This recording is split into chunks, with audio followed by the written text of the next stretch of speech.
দশৰথৰ এভাগ অস্ত্ৰ আছিল, শৰ আছিল, শব্দবিধি। যি তেওঁ শব্দ এটা যদি শুনে সেই শব্দটো অনুমান কৰি শৰ নিক্ষেপ কৰিলে সেই স্থানত গৈ শৰে শৰবিদ্ধ কৰি তেওঁ সেই ব্যৱস্থাটো যিটোকে তেওঁ আশা কৰে সেইটোকে তেওঁ পূৰণ কৰে।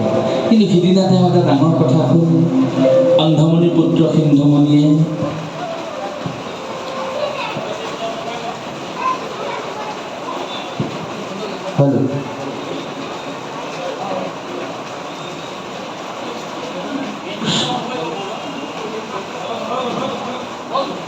অন্ধমণি পুত্ৰ সিন্ধুমণিয়ে পিতৃ মাতৃ শুশ্ৰূষাৰ বাবে সৰজু নদীৰ পৰা পানী নিবলৈ আহিলে।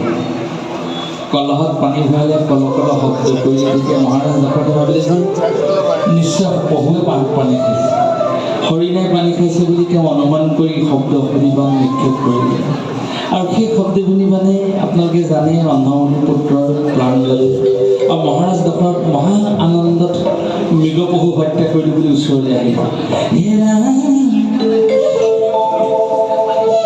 মহাগৰ্ভে আহিলন্ত দশৰথৰাই দেখিলন্ত মুনি পুত্ৰ আচৰিত দশৰথে দেখিলে সৰ্বনাশ, মোৰ সন্মুখত দেখোন